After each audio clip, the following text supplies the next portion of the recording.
दूसरों को घेराबंदी से बाहर निकालने और उनका मिशन पूरा करवाने के लिए बुजुर्ग ने खुद को बलिदान करने का फैसला किया। उसने बाकी बौनों को पहाड़ी जानवर पर चढ़ाया और तुरंत रस्सी काट दी। वह आदमी तुरंत अपना रथ मोड़ता है ताकि अपने साथियों का पीछा करने वालों को रोक सके। जल्द ही वीरता दिखाते हुए वह पहाड़ी जानवर की मदद से खड़ी चट्टानों पर चढ़ता है। दूसरी ओर शहर के बाहर रक्षा कर रहे गांधार ने जल्दी ही खतरे को भांप लिया। ये एक जाल लग रहा था। कुछ दशक पहले आधे इंसानों ने बौनों की भूमि पर हमला किया था, जिससे वहाँ आग की लपटें फैल गई थी। बचे हुए बौने मजबूरन अपने घरों से भटकते रहे। अपने पुराने घर को वापस पाने के लिए पूर्वज बौनों के राजा का पोता वीर योद्धा 12 शाही रक्षकों के साथ गांधार के पास मदद मांगने पहुंचा। पुरुष और एक नौजवान की मदद से उन्होंने पलटवार किया और अपना घर वापस जीत लिया। मगर समय के साथ बौनों में मौजूद लालच सामने आने लगा। वीर योद्धा सोने चांदी के लालच में अंधा हो गया। जो लोग उसकी मदद कर चुके थे वे अब पुनर्निर्माण के लिए कुछ मदद मांग रहे थे, मगर उसने इनकार कर दिया। उसने शहर का प्रवेश द्वार भी बंद कर दिया और सभी सहयोगियों को बाहर कर दिया। इससे मित्रता की जगह दुश्मनी ने ले ली। इस बीच एक और खतरा, राक्षसों के नेता के नेतृत्व में जानवर जैसे योद्धा फिर लौट आए। जब सहयोगी वीर योद्धा से लड़ रहे थे तभी वे दुश्मनों की घेराबंदी में आ गए। वीर योद्धा अपने किले में सुरक्षित था, लेकिन जब उसने अपने पुराने साथियों को खतरे में देखा तो उसने अपने भीतर के अंधकार पर विजय पाई और सेना के साथ बाहर निकला। उन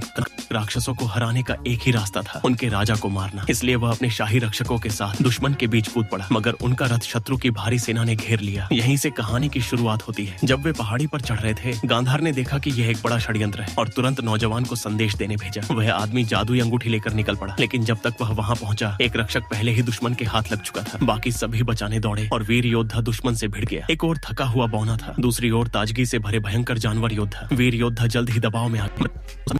अपनी चपलता और समझदारी से दुश्मन को उलझाए रखा। सबके सहयोग से अंततः वीर योद्धा ने उस राक्षस को हरा दिया। उन्होंने अपना घर वापस पाया और अपने समुदाय के साथ सुखी जीवन बिताने लगे। यहाँ फिल्म समाप्त होती है।